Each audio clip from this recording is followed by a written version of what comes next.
Dr Fatalis, tome 1 et 2. Après les 4 fantastiques, le Dr Fatalis est de retour. Le seigneur de Latverie s'oppose à une expérience scientifique qu'il juge trop dangereuse. Aussi, lorsqu'une explosion tue des milliers d'innocents, il devient le principal suspect et se trouve obligé de rechercher le vrai coupable. Le dictateur de Latverie se retrouve dans une situation des plus étranges, accusé d'un crime qu'il n'a pas commis. Du coup, son pays se retrouve assiégé par la communauté internationale et il est obligé de se rendre, puis de fuir. C'est surtout l'occasion de faire une plongée dans le personnage, ses contradictions, ses motivations, le tout sous le prisme d'une chasse à l'homme, mais aussi via d'étranges visions d'un futur où il est le plus grand bienfaiteur de l'humanité. Un comics qui résonne particulièrement cette époque de guerre en Ukraine et de menaces russes. Le parallèle est assez saisissant par moments. Visuellement, c'est un Larroquin en bien meilleure forme que dernièrement, même s'il y a quelques dessins qui sentent bon le décalquer.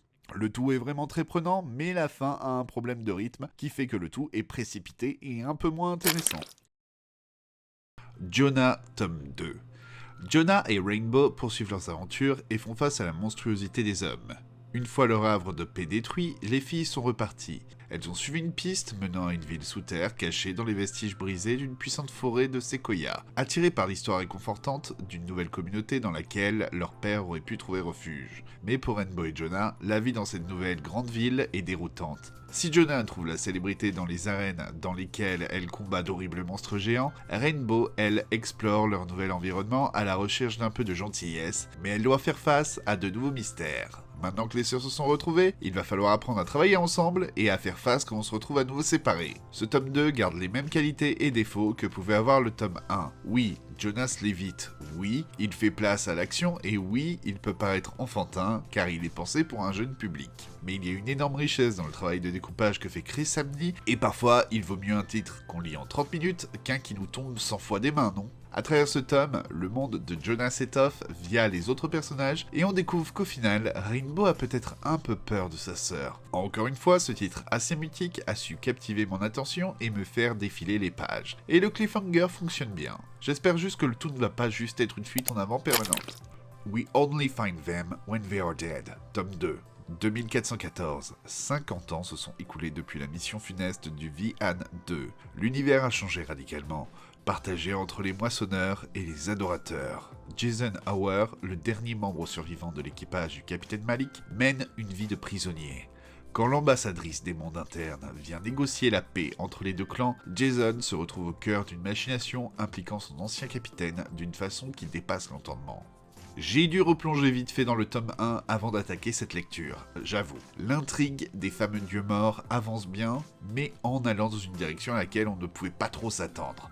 L'histoire a réussi à me perdre à plusieurs reprises, car elle joue beaucoup sur le passage entre plusieurs époques, qu'il commence à y avoir pas mal de personnages, qui se ressemblent un peu parfois, et qu'il est difficile de savoir le but de chacun. Et à ça vient s'ajouter le côté artistique un peu chargé, qui est parfois compliqué à déchiffrer.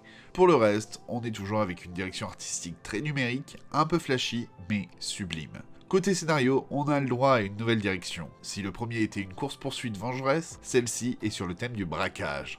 À croire qu'on va avoir un tome, un thème. Au final, je pense avoir préféré ce tome au premier. Mais il serait bien pour la suite que Halloween soit un peu moins débuleux et nous montre un petit peu plus où il veut en venir. Batman Impostor. Cela fait 3 ans que Bruce Wayne a endossé le costume de Batman afin de faire de Gotham une ville plus sûre et moins corrompue. À force de sacrifices, de persévérance, il a presque atteint son but. Mais quand un imposteur adopte son déguisement afin d'assassiner d'anciens criminels, c'est toute la police de Gotham qui se met à ses trousses, notamment l'inspectrice Blair Wong, déterminée à découvrir la véritable identité du justicier. Déjà, avec ce titre Black Label, on a le droit à une version différente de Batman. Exit Alfred et bonjour le docteur Tompkins qui aura le rôle de confidente. On a surtout ici une approche très réaliste de ce que serait vraiment Batman et de son impact sur les différentes strates de la société. L'idée du faux Batman n'est pas originale, mais elle permet de nourrir la curiosité du lecteur qui va mener l'enquête lui aussi, même si on peut assez vite trouver qui il est potentiellement. Le tout est en plus servi par de très beaux dessins d'Andrea Sorrentino qui donnent encore plus de réalisme à cet univers, même si à quelques occasions, l'action est compliquée à lire. Malgré son titre, le comics parle plus de Bruce Wayne et de sa psychologie que du copycat. Et pour un premier comics, Madson Tomlin offre là une très bonne copie. Copie, copycat, impostor, tu l'as? Son seul souci, une fin qu'on voit venir et un peu abrupte. On vient de découvrir 4 de mes dernières lectures, et toi, tu en penses quoi de ces titres? Est-ce que tu es d'accord avec moi? C'est quoi ton dernier achat d'ailleurs? Je t'attends dans les commentaires pour discuter comics. On se retrouve très vite toujours pour parler comics, et d'ici là, amuse-toi bien. See ya!